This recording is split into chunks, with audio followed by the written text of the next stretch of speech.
But are muscular women hot or not? Joining us, our bodybuilding champion Anita Albrecht and writer and man about town Andy Jones. Anita, hello. Hi. I mean, I think it's only fair to say that you've had a pretty cataclysmic effect on our crew today. Have I? I mean, I've never seen so many people queuing to adjust anybody's microphone in my life. It's quite extraordinary. I think that's about my assets rather than my muscles, though, which worries me slightly. Tell us about the muscles, because, I mean, you look fairly understated sitting there. Let's have a quick look at what you've got going. Oh, I see. Let's have a look at the other one. Okay, yeah. They're there. Okay. And Jay, Sorry, you're slightly grimacing. Let's bring Jay Rayner in on this. Your face was sort of slightly... Well, no, I'm just impressed. I know how much work it takes to get there because I've been trying for a very long time, and believe me, I have bingo wings here. There's a lot that flaps in the wind. In fact, just a gentle breeze will get them flying, whereas that's clearly, rock hard. Well, I'm wearing a jacket for similar reasons. I couldn't let mine flap too much in the breeze. I mean, truthfully, Jay's right. An awful lot of work goes into having a body like that. It does. I mean, While you're talking, let's just have another quick gander. Okay, all right. How much work? Is it daily? Oh, it is. And, coming into a competition, it's absolutely 24/7. It's day in, day out. You're looking at your diet, your training, your weight training, your cardio. And so there's probably a good 6 to 9 months preparation before you actually even get to the stage. And, that doesn't include all the years of training that you've done before that. So now, it seems remarkable now, but you used to be a little bit of a chubster, didn't you? I did. A little I was a bit of a porky girl, yes. So what made you decide to transform yourself into this tonk and hench character that I see before me?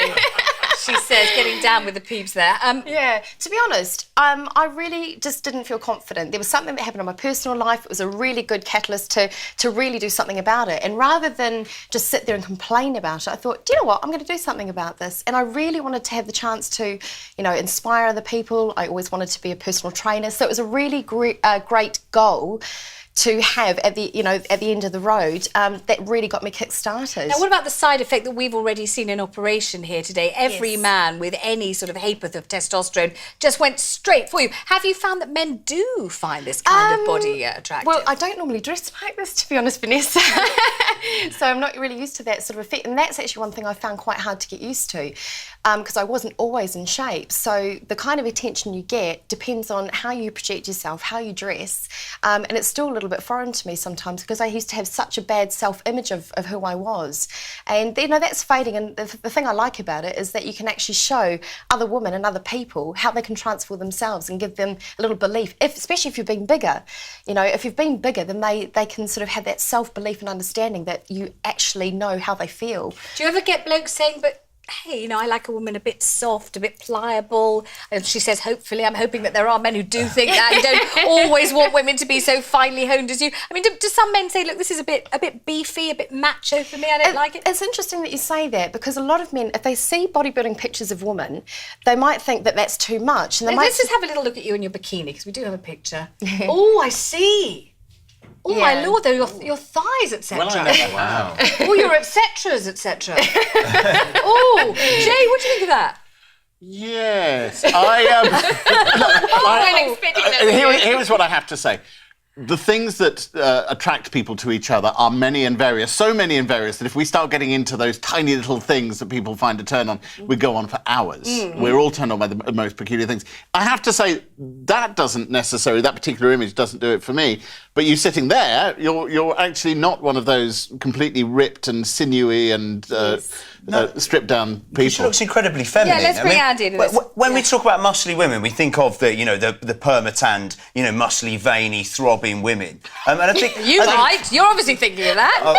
You're holding that thought. I can tell. Right, you're holding your own chest. I need cooling down. I think, and it is far too much for me. Yes. I tell you what, men are scared of very powerful, muscly women. I think largely because they don't want competition for their side of the bed. I think this is as much as anything else. Yes. Also knowing the fuel that ladies like Anita need in order to flex their muscles. Imagine making a lady breakfast in bed that had all those needs. It'd take me all week to do that. What do you eat for breakfast? Because we've heard what Jay had this morning. What do you have for breakfast? It actually depends. On a daily basis at the moment, I have about 40 grams of oats and cook that all up, put a spoon of what they call Udo's oil in, which is an omega oil, and a scoop of protein powder. And then mix it. It's actually really nice. It's revolting, actually. But getting into contest, you're having egg whites after egg whites after egg whites. I don't judge you for your body shape, I just judge you for your diet. I know. Is it really nice or is it death on a plate?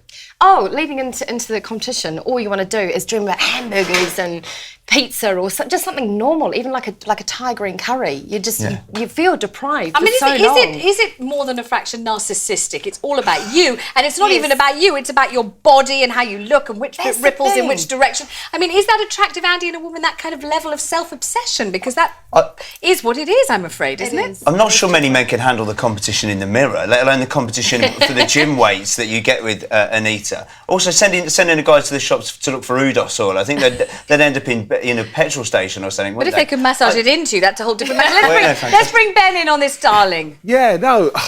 Funnily enough, sorry, I said no again. But it's hard to decide because seeing you there, it's you're quite attractive. I know my lovely fiancé. You think she's very attractive? You can say so. Very attractive. But seeing you in the pictures, it's a bit sort of standoffish.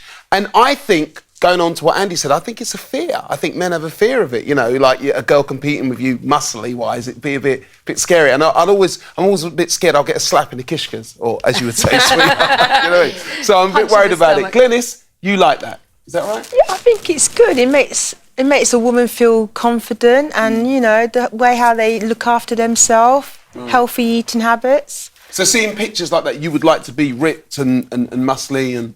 Yeah, I would actually. Wow. After seeing the pictures, I think that is really fantastic. You're inspired by that. Very inspiring. Nubia?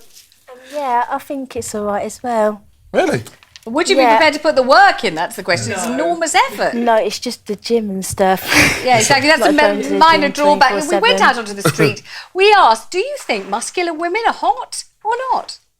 I like muscles on women, but as long as they're not bulging, I like sort of tendons. If they're too big, overtly big, I think it becomes unattractive.